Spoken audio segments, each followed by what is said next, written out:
Welcome to the Friday Power Lunch, a weekly show amplifying the voices of the Virginia grassroots. Each week, we provide engaging conversations about politics, culture, and women making change. Produced by the unstoppable women of Network Nova, our motto is, when we vote, we win. The Friday Power Lunch is recorded before a live Zoom audience. Follow us on social media. Subscribe to our YouTube channel and show us some love and become a sponsor through Patreon. The Friday Power Lunch. Badass women getting things done. It is April 21st, and welcome to the Friday Power Lunch. I'm Catherine White, your host, bringing you the guests, the issues, the actions, because we are amplifying the voice of the grassroots to get things done, and yes, to make politics fun. And I want to also make sure everybody knows what a special day today. We're talking about making the world a better place. We have Gary Carter Green with us. He will be helping us run the show today. Welcome all the way from Portland, from You Can't Be Blue. Beat Blue. Hello, Gary. Catherine, how are you? I'm great. How's Portland? I see you have I love your t-shirt. You always have the great t-shirt on. So super great. I think, I'm always looking forward 2 years. Wherever we are, I'm already focusing on the next big election. So after 2020, it was midterms immediately. And after midterms, 2024, there's no room for being lazy. Forward. Good. So and with that in mind, I'm also going to remind everybody, thank you, Gary. I'm so glad you'll be with us and helping us with Robin watching from Italy. We all have to behave. So I want to say that today's theme, I'm so excited that we will have a theme about the Asian American and Pacific Islanders community as one of the fastest growing communities in Virginia. And today we're going to be hearing from the leaders in that community. And also we're going to talk about representation in the arts, history, and electoral politics. So exciting. And so what we're going to do, we're not going to bring our guests up to say hello, but because we really want to get to the roundtable, but they are here. I want to welcome Delegate Kathy Tran, Rose Chu, the treasurer of the Democratic Asian Americans of Virginia and the 8th District Dems. We also have Sookyung, director of Nakasak Action Fund, and Mitchell Yangson, director of the Asian American Pacific Islander Civic Engagement Table. They call it ACE.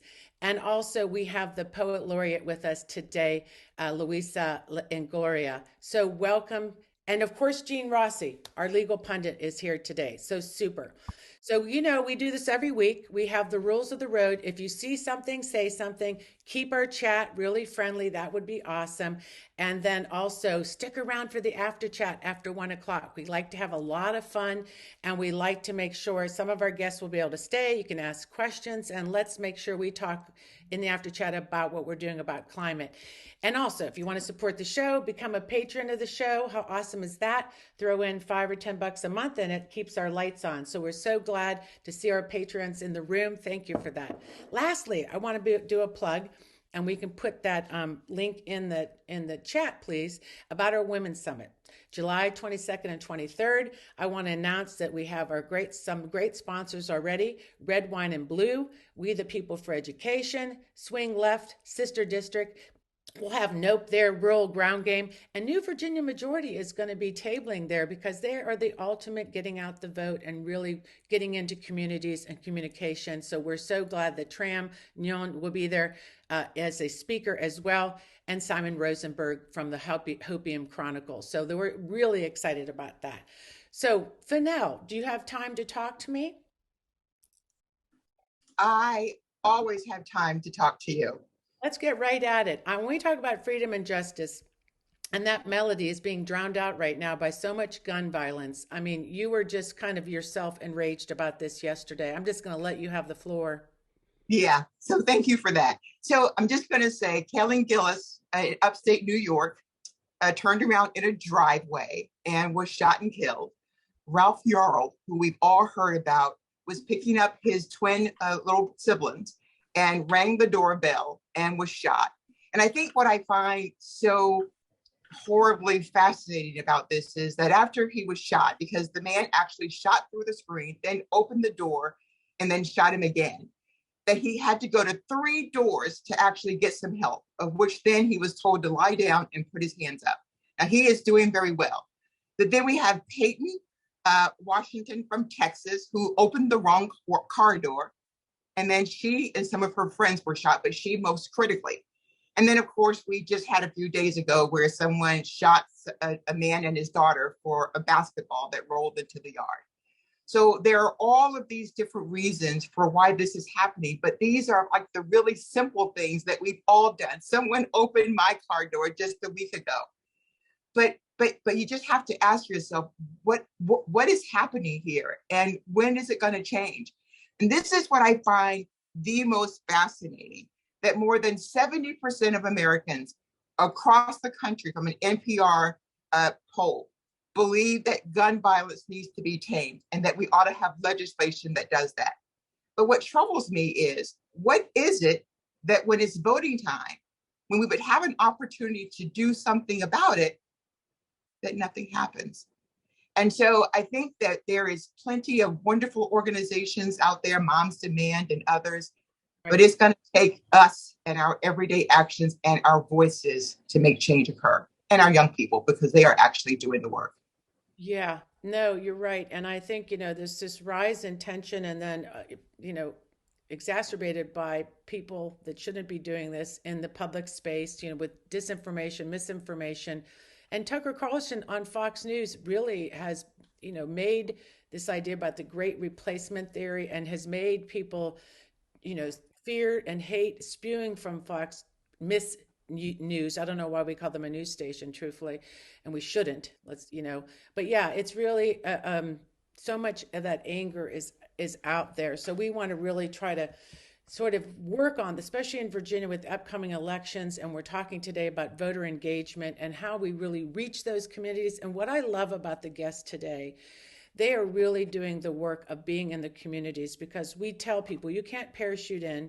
You can't, if you really want to change, if you really want to just make movement on issues that really change people's lives, and gun violence is one of them, you really have to get in those communities, have the face-to-face. Social media isn't the place to do it. So I'm so excited that we'll be doing that about voting engagement. I don't know, right? Like it's the which Yeah. to make it Yeah. So you're right, Catherine. This is why this is so fascinating. And you and I talked about this. So I think that Tucker Carlson's show is one of the most racist shows on TV. Yes, say it. And I think that I've said this to you, jokingly. I said, I've listened to some of his segments, and I said, well, hell, I'd hate me too if I was listening to Tucker Carlson. Right. And I say it jokingly, but that's what stokes all of this fear and hate. And I think one other thing that we'll underscore, and I know we'll get to talk to Jean about this, it says, I wrote this down this morning from an article, and it said, the lawsuit was never going to save America. And that's what we all believed about the Dominion lawsuit, that this was going to save us. And I think that this tells you where it's seeping everywhere. It's the gun violence, it's the racism, it's all of these things. And it's not going to save us. It never was.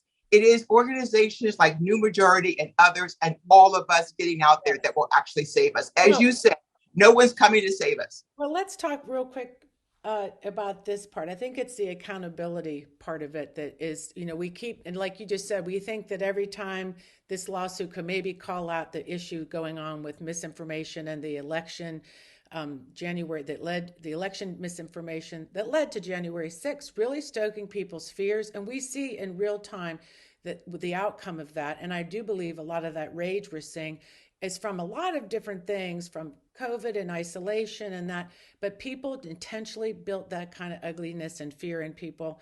And, that's true. But I do think we have to keep in mind this year in this election, when we talk about voting, to look at what's going on, because, and this is why we need to be in communities. We see that people are trying to suppress voting. They're trying to literally disenfranchise voters. I noticed today, if anybody in this room, and I know this is a smart room, so raise your hand if you read the article about, is it Cleta Mitchell, who is the top Republican lawyer who wanted to help Trump steal the election, is talking, got on audio, live audio of her talking about how they're really going to plan on disenfranchising voters in our state of Virginia. They mentioned Virginia. They mentioned that this new this new way that the mail-in ballot will have to be amended. They amended it in the Youngkin signed a bill the other day that you no longer have to get a witness, but you have to have the last 4 digits of your social security number. And you also have to have some way, I think it is approving your birth date. And they said, we're going to take advantage of that. Basically, she said that and make sure that we suppress voting. So that is why, again, I can't say enough about why we have to pay attention.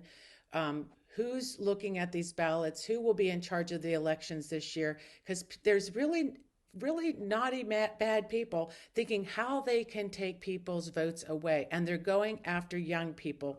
They realize that Gen Z, voted in great numbers in Wisconsin. So now they're saying, how do we make sure college students can't vote? That's the bullshit that we're up against. And that's why I appreciate the groups just really doing the work of talking to people and their peers and getting the right information. That's really the main way to do it. I want to underscore just a couple of things that you said. Young people, that will be key. And the thing is, it will be really key to go after our own Democratic supporters, to engage them. We have so many folks who are not engaged in this process because we have to figure out how to talk to them, how to connect them, how to show them what's working, and be really honest about some of the stuff that's not working so that they know that we see and we hear them and how we talk to them. I have to read you this because I thought this was so interesting this morning. So it says, the real solution is to prevent those from operating under delusions of the politicians beholden to those from wielding power. And when I read that, I thought, who the hell understands what that means? I was just going to ask you. I just don't know what you even said. Exactly. And that is my point. We have ourselves, our everyday folks to talk to. And when we are communicating like this, nobody knows what we're talking about. Exactly. So the key to all of this is speaking in ways that people understand how stuff feels, how it affects, what it sounds like, what it means to me. Right. And that's where we have to go with all of these activities that we're doing. So we don't need anybody to tell us about Dominion. We can do that ourselves. Yeah. And as we say, no one's going to save us. We have to save ourselves. And that means, it means we're not alone, because we know in this room, we're never alone. We've built a community and we're able to communicate, and that community can go out and communicate. And one thing we learned from the last election cycle was we need to make sure that we do feel good about ourselves, that we are proud of the issues we care about, and we speak on them because we care about a better democracy, a great country, civility, kindness. That's what we're lacking right now. So we have to really make sure we work hard in that space. Because, without civility, without accountability, our country is really going to be lost for a long time. So for now, always great. I'm so excited about you and Jean talking later, because speaking of accountability, we're going to be talking a lot. We don't, about all the lawsuits going on. And so I'm very excited Jean Rossi will be with us, because we're going to see what that looks like. Yeah. Well, thank you. All right, I'm so excited to start the show, and I want to make sure that Kathy Tran is ready. I know she's at a special event. I'm excited to get her up here. If you could spotlight Kathy Tran. There you are. Hello, my friend delegate. How are you doing? Could you unmute? Yeah, you're on your phone now, so it's okay. Could we make sure she's a co-host? Kathy Tran on the phone there, Let's make sure. I will sing until we get unmuted. All right. Okay, co-host now. All right. Woo! So, hey everyone, how are you? Happy Earth Day. Yes, happy Earth Day. Eid Mubarak to all who are celebrating the end of Ramadan as well. This is what I love about you. You're inclusive from the start. You really pay attention, and you're passionate to work with us about this subject today. It is your heart, it's your passion since I've met you it was you made history by being one of the first elected, in Virginia, and you just continue in that space, just really making sure you're elevating many voices and celebrating those voices. And you even said, well, AAPI Day is in May, that celebration, the heritage. And we're like, you know what? It should be every day. So let's do it in April, right? So let's talk about the conversation you'd like to have today. Let's set up this interview with this great guest that you brought in the room. Tell me about the importance of what you really want to get across to our audience today. I really appreciate that, Catherine. I think about the opening song that you all had about justice and freedom, about music and activism, right? And so many of immigrants come to America, my family did, for these values of justice and freedom in search of that. And I think that's what's at stake as we look at the elections previously and moving forward, right? Our individual freedoms are at stake. And so we have Asian Americans, Pacific Islanders as one of the fastest growing communities in the country and in Virginia. And I wanted really appreciate this opportunity to speak with some of our community leaders about how do we engage this community of people and voters. What are the concerns we're hearing? How do we lift up their voices and priorities? And what does representation mean in that sense? And then the interconnectedness with the arts, right? And politics and arts. And it's so, those relationships are so strong and complex. And so I hope that's the conversation we have today. We have a great panel of guests. Really excited. I love it. And especially when we, about having the poet laureate here, it just really seals that just the beauty of this, what we're trying to say is how we communicate. It's another way, that we can definitely communicate about issues. And she's passionate. Luisa is passionate about the climate crisis. So just a perfect day. I don't know how we got it so right. I know it had a lot to do with you. Just give me one more minute, because when you were at an event, I was so moved by your talk about freedom and what it stood for you in this country. Could you just quickly tell the audience your story? And then we're going to open it up. We'll go to Rose and bring her in. I just want to make sure everybody hears it, why this is so important. You framed it so wonderfully when we were trying to figure out the struggle to talk about why it's so important. Frame that up. Yeah, and I think, for us, my own family, right? And I think many people know about Black April next Sunday, April 30th. It was the fall of Saigon in the Vietnam War. And for my family, my parents lived under an oppressive regime. And so when they left with me by boat as a 6-month-old baby, it's that risk that you put your lives at risk for hope and opportunity and freedom. And I think many of you know my family story, but I think particularly right now, these individual freedoms that my parents and so many other immigrants in Virginia and, or your family have immigrant members, understand what it's like when those individual freedoms are at risk, right? And I think you see that translated into today, right? The freedom to read the books that you want to read, to learn your history, to make decisions about yourself and your family, to vote and participate in your government and have no fear of doing that. And those very freedoms are things that we see under attack nationally.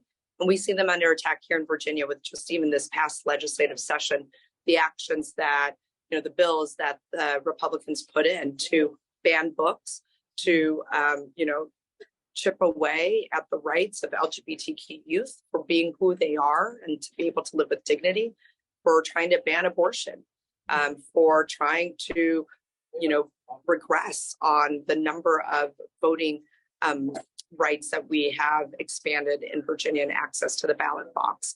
And we see that, right? And so we know that when we talk about what's at stake in these elections, these are the issues that are at stake, and that we as Democrats have to take back this conversation and this fight about freedoms, right? And that this is what we stand for as well. And so I think that is, that resonates with me and my family in terms of why this election is so important this year. And I know for so many of you as well. Yes, it's really, when I heard you speak about that, it just really, I think everybody, just listen and absorb that because it is so true. My family came here for the same reasons and different circumstances here, but they wanted, um, to come to America, the land of democracy and freedom, and they've experienced Mussolini and all that kind of stuff. So it's like, yeah. And so we got to make sure we stand up and elevate and hear the many voices. With that said, I would love to start. And what we're going to do is start with each guest and bring them up, introduce them, and then we'll keep bringing up the guests till we make our nice round table and have everybody at it, Kathy. So I would love to bring up Rose True. And Rose, gosh, we've known her forever. She is somebody you will always see at every Democratic gathering. She's the treasurer of the Democratic Asian American of Virginia and also 8th District Dems. And that's not it. There is so much more Rose has done. So can we spotlight Rose? Gary, maybe find her or stare. You Can you hear me? Unfortunately, I Rose. can't get my video to work. Oh, well, we need to work on that. So I tell you what. Okay. Well, I tell you what we'll do is I can ask you the question, or we can go. Do you want to try to work on that and come back, or do you want to just go ahead with the interview, Rose? Why don't you go with other people? Well, can you hear me? I could hear you great. There must be okay. Sometimes do this. Do me a favor. This is what we do. We're a live show, so stuff happens, everybody. I love it. Try to do this, Rose. Go out and come back in. And then Gary and Stair try to grab her again and make her a co-host. So Rose, no worries, because I do want to see your lovely face. So let's, we can do this. So go ahead and we will bring up instead. Let's go. We'll start with, let's see who is next. The director of Nakasak Action Fund, Sookyung. Oh, yep. Are you here? There we go, Sookyung. Yeah, sorry, I wanted to apologize for that. My mouth didn't want to. I was talking so fast. So go ahead. Can we spotlight Sookyung? Hi there. Hello. I don't see. Yeah. Hold on. Thank you. I don't know who's working the controls up there, but get busy. All right. Hello. Let's start with you. And while we work on Rose over there getting her screen on, I know that I think let's talk about what Nakasak Action Fund does, and then I want to ask you a question. All right. Hi, everyone. Nakasak Action Fund is a C4 organization that works with Asian Americans in Virginia year-round to really activate our community to be civically involved, right? And civic engagement goes, it's, one thing you could say is that it's voting, right? But we all know, and I'm sure many of you know, that civic engagement goes beyond the ballot box. And for immigrants and other folks for folks who can't vote, there are still lots of ways to be civically engaged. And that's the space that Nakasak Action Fund here in Virginia tries to create. And we are closely aligned with a C3 organization called Hamke Center. Yes, that I'm very familiar. Your work is great. So let's talk about this. And it really is important when we talk about voting and engagement and all that. I've noticed in the paper today, we saw that the Virginia Board of Education has approved. They finally, after all these, it seems like unnecessary months of just reinventing the wheel, but they did do all the different public comment, and after all the controversy, they did do this approval of the standards in Virginia. So, on your point of view, from your lens, and other organizations that were pivotal to organizing, engaging the AAPI community on this issue. Can you share maybe some of the concerns you're hearing from the community members about how we teach history, and then maybe actually, I don't know if you got to see the approved standards, but let's talk about that, like being seen and heard and what that means in your Sure. So I'll, the concerns that we hear often is, like you said, right, is Asian American communities are not seen, they're not heard, right? And so there was this effort with the history standards of learning to try to reverse that, right? For a community that, and I know Rose is going to say more about this, how in a rapidly growing, including as an electorate, right? And in certain parts of Virginia, regions of Virginia, Asian Americans are a very sizable community. In fact, in Fairfax County, Asian Americans are the largest community of color, right? So I think, that was what, last year, I would say soon after Governor Youngkin got elected, when folks, and we're seeing this change in political, not last year, but when it was, my God, the years blur together, right, people? Yeah, but that was a lot of the, certainly one of the opportunities that Asian Americans saw. Sadly, Governor Youngkin was, campaigning not, many positions around education that as an organization we don't agree with. But because he was talking about education, folks were like, great, let's talk about then how do we teach more AAPI content?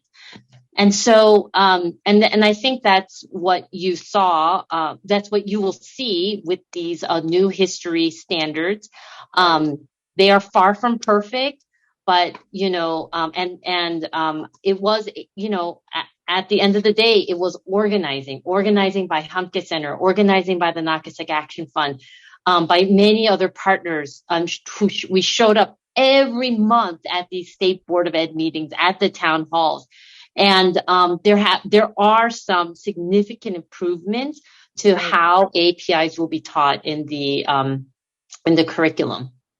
And then the second concern that we continue to hear is if you follow local media coverage, particularly in Northern Virginia, it would seem like Asian Americans oppose education equity, right? There's a lot of stories about such and such parent not liking the admissions reform at the Thomas Jefferson High School at TJ, or, something happened with the National Honor, these commendations and we didn't get them. That's anti-Asian. So you kind of would get, if you, as a non-Asian American, you might get the impression, wow, Asian Americans have a lot of not such nice, supportive things to say about public education or about education equity.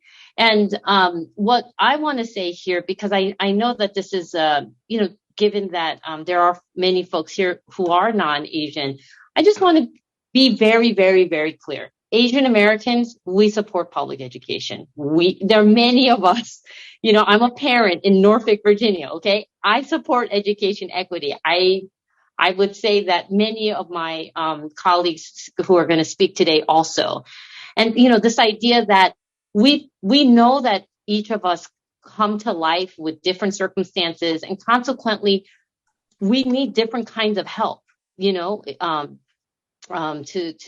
move forward. And so I think that's a concern that we hear a lot from Asian Americans is, why is it the media seems to portray our communities as not supporting public education?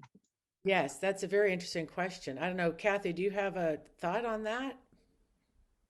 I think my thought then, I was just having this conversation this morning, is how do we make sure when we are campaigning and we're talking about public education that we're able to address any real or perceived concerns that Asian Americans have, right? I think that what you're seeing in the media is like this pull towards some of the Republican talking points. And we want to make sure that there's an understanding that Democrats have gone out, have tried, increase funding for our public schools, have increased teacher pay, have really addressed, the cost of higher education. And also when you're talking about the history curriculum piece, that we are the ones that have been fighting to get our stories told, quite frankly. And when you look at, when your story isn't told, when your history is not understood, that's where you get to othering and to scapegoating and to hate and violence, right? Like all of that is interconnected. And so I think that it's how do we tell that story and communicate that work to Asian American and Pacific Islander communities is going to be really important in this election year. Yeah, I think we have to be careful, like how we pit people against each other. I noticed another initiative when when Governor Youngkin took money from DACA students to give to Thank you. Mm-hmm. color, right? So then you have these communities pitting each against each other because they know there are some trigger points there. We can't, there are some things there.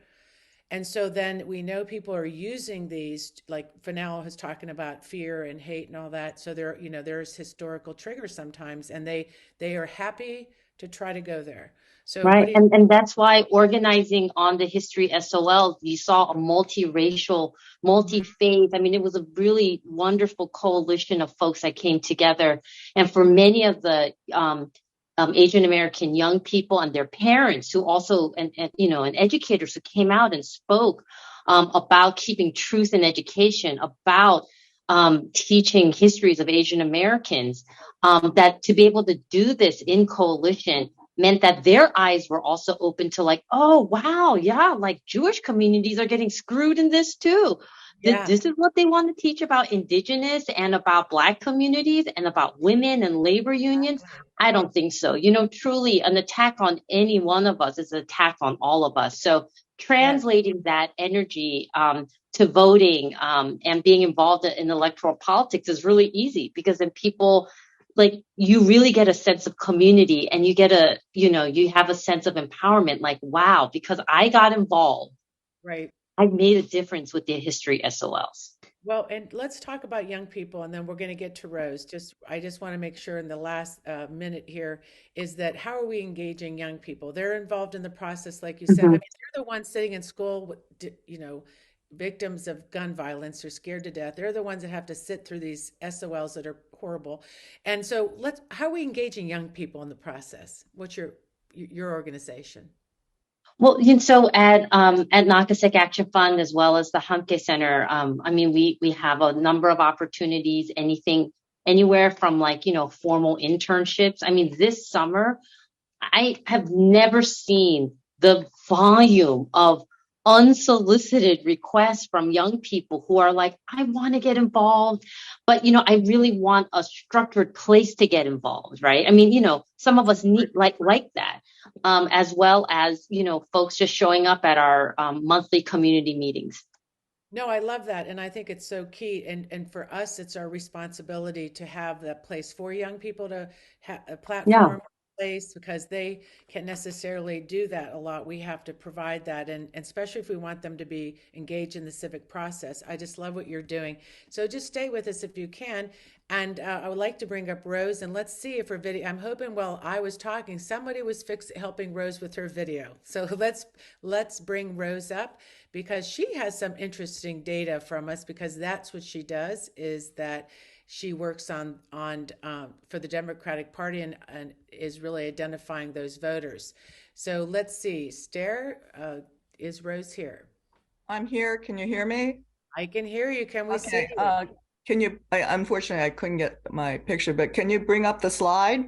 Oh, yes. Gary, do you want to bring up that slide? So sorry, Rose, about that. I don't know why. There we go. So let's talk. So Rose, welcome, my friend. And I'm so excited to hear about, that we were talking about the Asian American Pacific Islanders are the fastest growing minority community. Let's talk to us about that. Okay, so we're about 7% of the Virginia population. And in Fairfax, we're 21% of the population, and it's 22% of Loudoun County. And in Loudoun, they've doubled the population in the last 10 years. But there are other areas in Virginia that have really increased their AAPI residents, around Charlottesville, Harrisonburg, Roanoke. So if you take a look at this graph, there are over 100,000 South Asian voters that have been identified in Virginia, 40,000 in Fairfax County, another more than 20,000 in Loudoun County and in the rest of the state. And then Vietnamese, Korean, Chinese, and Filipinos are the rest of the group. You'll notice that in the Filipinos, more of them are not in Northern Virginia. They're in Norfolk area. Like our poet today is from, I think, it's Filipino. I think that's because they followed the Navy. Okay. Yeah. So there are codes in the voter list, the Democratic voter list, and I actually look at the Fairfax and Loudoun individually. I look at every person's name to figure out if they're Korean, Vietnamese, and Chinese, because there's so many of our names. My name can be Korean or Vietnamese or Chinese. So you really have to look at people and other folks in their family. But we've identified it in Fairfax, at least 13% are Asian of these top 5 groups, and in Loudoun, 14%. So this has become a big population. And I'm with the Democratic Asian Americans of Virginia. We are the official AAPI caucus for the state party. We do a lot of campaigning, door to door, on the phone. We put ads in different languages, in newspapers, radio, supporting our Democratic candidates.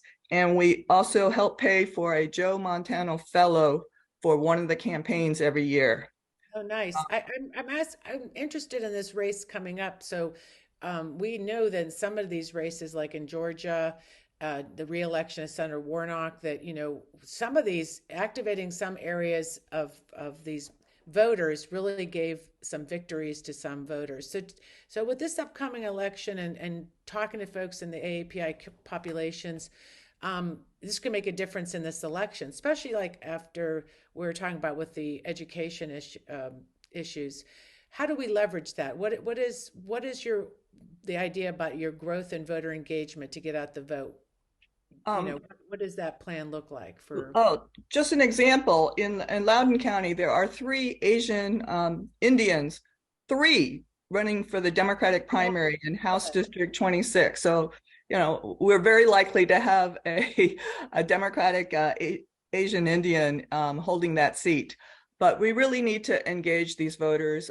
We have to put ads in newspapers and radio. Radio is a big deal for a lot of this population. Newspaper, print. I mean, I notice in Annandale we have a lot of print that's important, and it's in different languages. And I want to say something. When I carried literature for the last election, they had no languages but English, and I was in a very Asian community and Hispanic community, and I was mortified that we didn't have it on the literature. Yes, we have to get to the individual candidates. Dan Helmer, he had literature in 4 different languages, so it really is up to the individual campaigns, and the Fairfax Dems and other groups, we can help them too. Oh, great. Well, thank you, Rose. And thank you for that wonderful graph. I think it's really telling, like the delegate said, the population is growing. We see people running for office. We have a school board, Rashna, that's running. And I think I saw also the Republican candidate is Asian Indian American, correct? That's out there running against Suhas, maybe.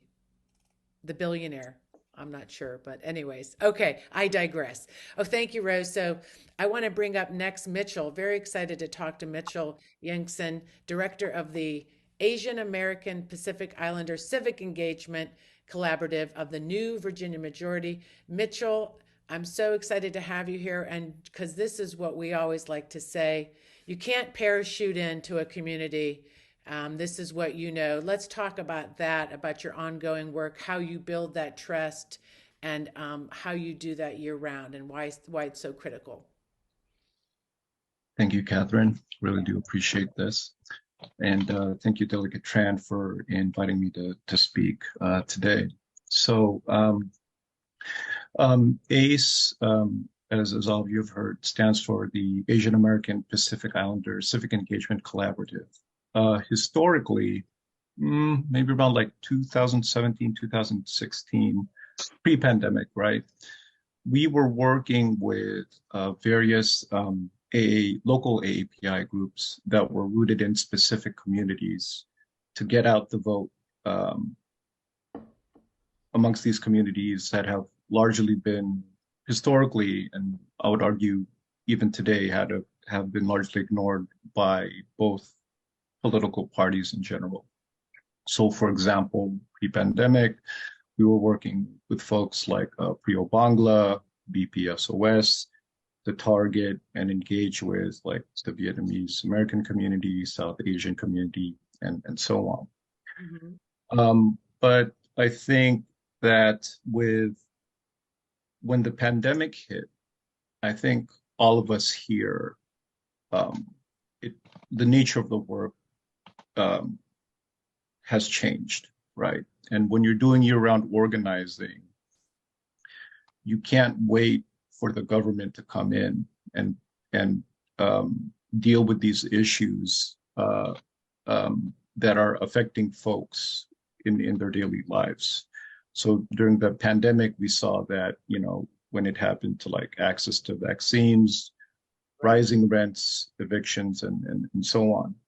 And so just like with New Virginia Majority, we engaged in, or we constantly focus on issue-based campaigns that are rooted in working class communities of color, AAPI communities, because we believe that these most vulnerable communities actually have the solutions to create a more just and equitable Virginia and a more sustainable Virginia. So with many of these issue-based campaigns, we're able to build trust and camaraderie amongst these working class communities, and specifically AAPI communities, so that, as what Sookyung said, we could go beyond the ballot. We could go beyond voting, which is, of course, essential and important. Right. So when you can go beyond the ballot, right, you can tap into these communities, right, and show up at a committee hearing, show up at a town hall in full force, or do demonstrations that help educate and signal to our elected officials that this is a sizable community. You need to listen to them, and these are the issues that are most impacting them. So, I'm sorry if that was a long-winded response as to your question, but that is essentially the importance of like issue-based campaigns and year-round organizing. Building that trust is so important, and I appreciate you bringing that up. And so, just to wrap this up, what were some of you mentioned housing, and so these issues that you're hearing from the community now, what are kind of things when you are talking to people that they are concerned about? We hear housing a lot, correct? And what other things are on folks' minds? Yes. So, in our work with ACE, we really pivoted to strengthening our base building work, specifically with working class AAPIs, low income AAPIs, that you don't necessarily see on the news, especially when it comes to issues like Thomas Jefferson issue in terms of admissions, or like merit-based scholarships, because a lot of our communities, they're still trying to struggle and deal with the day-to-day rising costs of food, living, and so on. So what we have observed is that I think with many Americans in general and in Virginians, right, it's the astronomical rise in rents and the cost of food that is really impacting low-income working class AAPIs. And in engaging with these communities, we also see that they pretty much support more sustainable solutions like rent stabilization, rent control, and so on.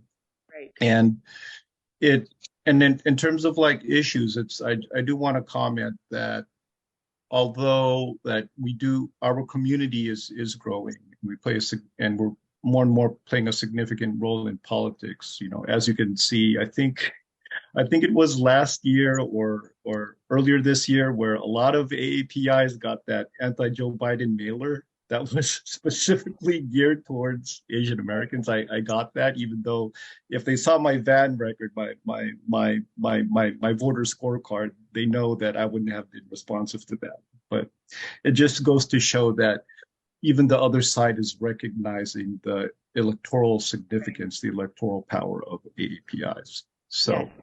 Well, thank you. And I want to make sure that we get to the creative and art side of this. And I want us to welcome into the room, very excited to welcome Luisa. Thank you, Mitchell, by the way. Please stay with us. And we want to welcome Luisa, Gloria, you're the 20th Poet Laureate of Virginia Emerita. And I saw here that you were appointed by the Virginia Governor, Ralph Northam, and you served 2 terms. That's kind of exciting, right? I saw some of the projects you did, like your postcard project. Your poetry's passionate. You're passionate about climate justice. And I just want to bring in this art and celebration piece and why that's so important to this conversation in your mind. Yeah, thank you so much, Catherine, and thank you everyone for being here with us. Thank you, Delegate Tran, for this invitation to join you. So people have been talking about where their communities are and where they best serve.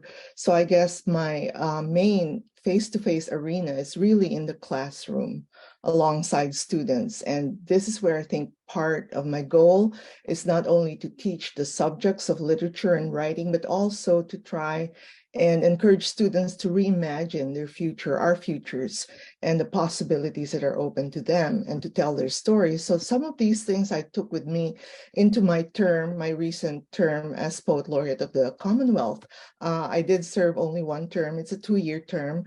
Unfortunately, a new Poet Laureate has not yet been appointed after me for reasons I'm not really sure.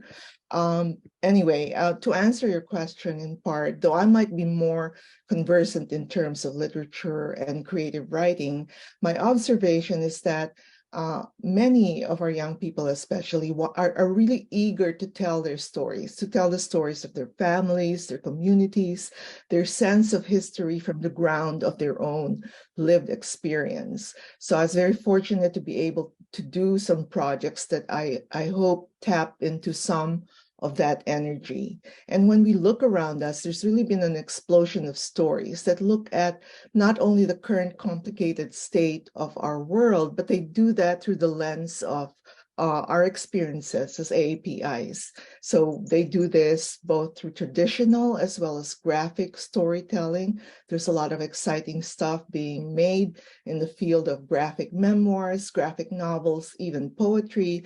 And as you can see behind me, I have a ton of books to catch up reading on, and many of them are AAPI authored. And so I just consider myself very lucky to be able to teach, among the other things I teach at ODU, a course in Asian American literature.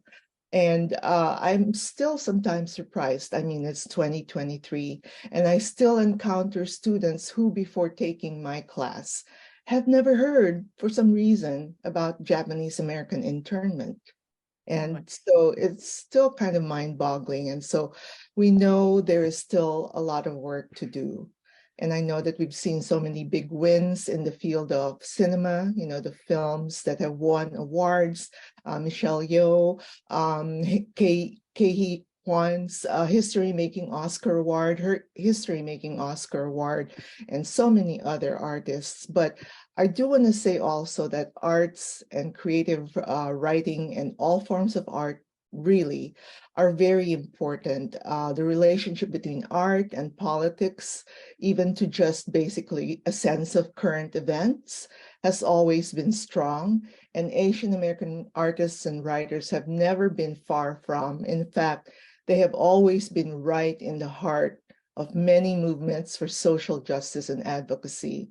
And so in recent years, with the resurgence of hate crimes and violence directed at our community, much of the art I think that we're seeing is in many ways protest art. So the desire to educate, represent, and depict our experiences, definitely, but also to challenge complacency and inspire change and transformation. I hope that's not too long-winded. It was absolutely exquisite to listen to, and I just love just to learn. I love it. I would love, in your words, to hear one of your poems to close out this. I think was really informative piece on the AAPI community and celebrating and elevating voices. I'd like to elevate your voice. Thank you. If you can read a poem, and then we will just be really happy to have hosted you all here today. Okay, thank you so much. And with your permission, I'd like to read 2 very short but linked poems, if that's okay, because hearing what you've said just before this made me decide I should read this. So one of them, the first one I'm reading, is a poem I wrote in January, right after the shooting in the dance hall in California. And the other one is a poem that looks at the idea of otherness through what we can do. So the first poem is called The Loneliest Country in the World. This is not a country for the old or the young. Opportunity and abundance, poorly made promises that break even before they come clattering off conveyor belts, that rot before they can be loaded into baskets. The young are names inside foil hearts tacked on a schoolroom wall, outlines on the floor where they crouched and bent their heads to the linoleum heart of this country. Don't say apple or flag or Thanksgiving. This country is becoming the loneliest country in the world. It is the smell of floors bleached after a rain of blood, the blind heat of hatred strung like lights in dance halls, incandescent as bullets boiled in a crucible of darkness. Just like in Stockton and Watsonville, the old washed the dirt of farms from their hands, put on their finest threads. If this was their only defiance, let it have been the moon they skated on, the pulse of a little joy that throbbed in their temples before the end. And to close out is a poem called The Others, which was written in response to another poem by another poet, very well-respected poet, where he wrote an ode, to who he called the joyful ones. But I asked myself, what about the others? What about those for whom joy doesn't seem so easily available? What do we do? So this is a poem called The Others. And what of the others? Should they not also be protected like the joyful ones? They stumble even more among us, make mistakes they never seem to learn from, even after having made them again and again. Family coffers are drained from being used for bail, to bribe some offended party to look away and not press charges, to fix the damage done by hands or feet that bashed the door in, or a car windshield in the middle of some consuming, unjoyful rage. When they are with others, the aura of their crippling pain will sometimes obliterate every other sense in the room. And then you realize how fleeting joy is, how pleasure evaporates before the dew dries off the leaf in the morning. They eye the better piece of pork chop on the table, the slice of cake, the plate of imported ham and cheese, and transfer the good sheets to their beds. They want it all, for in them is such a hunger not even milk and honey at midnight could appease. As for the light, they want it as much as you, perhaps even more. Having lived seemingly so far from it for so long, a mere sliver in the distance drives the sharpest pang into their hearts. Oh, what they would give to simply throw off the covers, open a window, walk out the door into a blinding field of radiance that won't extract too high a price for the grace of living inside it. Thank you so much.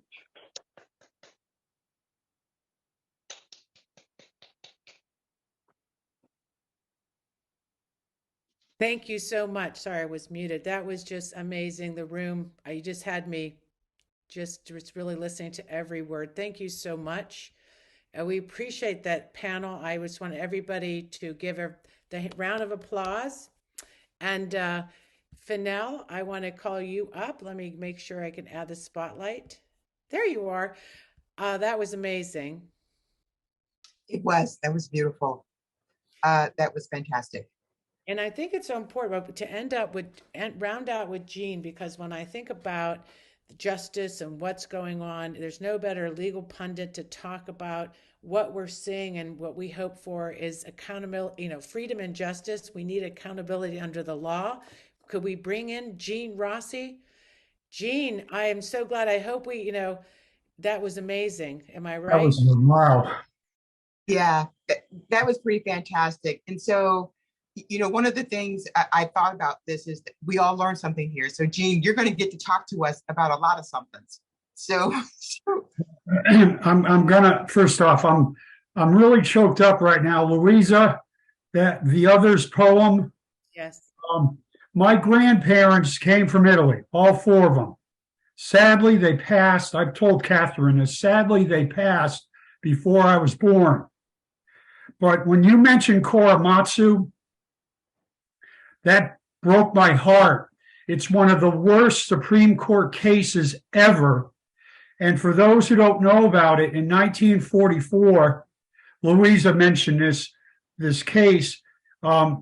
President Roosevelt, our revered president, issued an order before, I think in 42, to literally round up like cattle, 112,000 people of Japanese descent. And Luisa, this breaks my heart.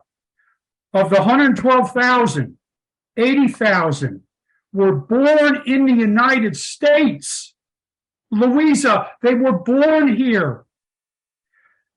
Of that 80,000, there were many who were born from people who were born. They were third generation. And we put them in basically concentration camps. So I digress a little bit. But when you mention the poem, the others, and you mentioned Korematsu, they didn't round up Italians. They didn't round up Germans. Right. They rounded up Japanese. And we're better than that. Anyway. So, Jim, I didn't digress. What you did is brought it home, because you're here, knowing the law, that could have went over some people's heads about that. Korematsu. And I just think that it's, friend, there's no accidents. You're here for a reason with us, and it is about justice, and sometimes justice cuts both ways. So I'm going to let Fennell and you chitty chat about, let's talk about what you're seeing in our American justice system and how we can let's update yeah. it. Yeah. So before we get started, Jean, I'm going to give you a whole list to go on, but this is why advocacy is so important, and it's advocacy for everybody together. And that's what shows the American people what we're capable of. But Jean, you have a whole list. I have a whole list too. So I am gonna let you go for it. So here's what I'm going to say. We've got the insurrection with Jack Smith. We got the Fani Willis and the election interference, hush money with Stormy Daniels. We've got tax fraud with Letitia James, and the rape trial with E. Jean Carroll. So where you want to go? Okay, well, I think you mentioned Georgia. You mentioned January 6th. Did you mention Mar-a-Lago, the documents? I didn't mention the documents. Okay. Jack Smith is part of that. You also failed to mention, respectfully, they're looking at the fundraising. See, he put out the big lie, and he got money from it, and that's called fraud. Okay. Then there's the fake electors. That's a big one, believe it or not. That's been under the radar. Of course, you mentioned Alvin Bragg, Letitia James, and I think you've hit, and Jean Carroll. Folks, next week, Tuesday, April 25th, they're picking a jury, and it's Jean Carroll versus Trump. What's the case about? It's in state court in New York. It's a civil case, but in the 90s, she alleges she was raped by Donald Trump at a department store, and then he defamed her when that allegation came out. So he's not going to show up because, one, he's a coward, But two, it's a civil case, and he doesn't have to show up because it's a civil case. They're going to play his deposition. But here's what I want to stress, and Fenella, please correct me. Okay. I want to stress this. I predict, and I've talked to Kristen Cabral a couple days ago, so I had to do a shout out for him. I predict that in September or October of this year, they are going to indict the Mar-a-Lago case. And the reason I say that is the underlying crime is the espionage and all that and taking the documents. But what gives that charge, that indictment juice, is called obstruction. And I did work for DOJ for almost 30 years. I've said it a million times. Obstruction is a prosecutor's best friend, because when you have an underlying crime and then they try to obstruct your discovery of it, jurors hate that. And they're going to indict him on that. Now, the January 6th, that's a tough sell because he's got the whole free speech, argument, and he was sort of distant. He never did text, email, so it's hard to put his fingerprints on all of that. But if it were me, I would have indicted him. The fake electors has juice, my friends. It has juice. And because he was very involved in that. The Georgia one, I'm waiting. I'm waiting. This is a layup. He's on a recording asking the Secretary of State to find votes. It doesn't get any better than that. I think it's Pabst Blue Ribbon, that commercial. I mean, come on, let's go. So at the end of the day, he's in deep trouble. I will say this, the Alvin Bragg case, I represented Stormy Daniels' former attorney, and I'm very familiar with the case. I'm not involved anymore with that case, but let me tell you, the evidence to support the Stormy Daniels indictment is very strong. I don't care what anybody says. The complaint I have is they sort of let off with the lowest hanging fruit. Frankly, people aren't, it's like taxes. If you cheat on your taxes and you're found guilty, everybody does it. Okay. Trump has so many affairs in his background. People are saying, what else do you expect from the guy? So, but the January 6th, Mar-a-Lago and all that, that's a different animal. Okay, so Gene, my final question for you, and I just want you to know that I wrote down these predictions, so I'm going to hold you to them. But here's the thing. Here's my question. Well, what happens? So what happens? What would be? What could be the outcome? Well, I think if there's a trial, Bragg's case is strong. I don't ignore those people that talk that it's weak. It's strong. That trial, unfortunately, will not be held until 2025. It's going to be held after the election. The Mar-a-Lago, L-A-G-O, I always mispronounce it. That one's incredibly strong based on just what I see. And let me tell you this, when you call to the grand jury, Evan Corcoran, who was Trump's attorney and who signed the statement that he has no more documents, that tells me that Trump lied to his own attorney and said there's no more documents. And of course, the next day after he told his attorney, he's moving documents, he's looking at documents. That is an easy case for obstruction. He will be found guilty of that. It may not occur till 2025 or 26. But these Republican primary voters, they're delusional. They're delusional. They think that this is all they're picking on them, that it's the weaponization of the Justice Department. No, here's how he's being treated differently. He should have been indicted on January 21st of 2021 for various crimes, and he was not. And that's being treated unfairly in his favor. He has not been treated like every other citizen. That's what breaks my heart. All right.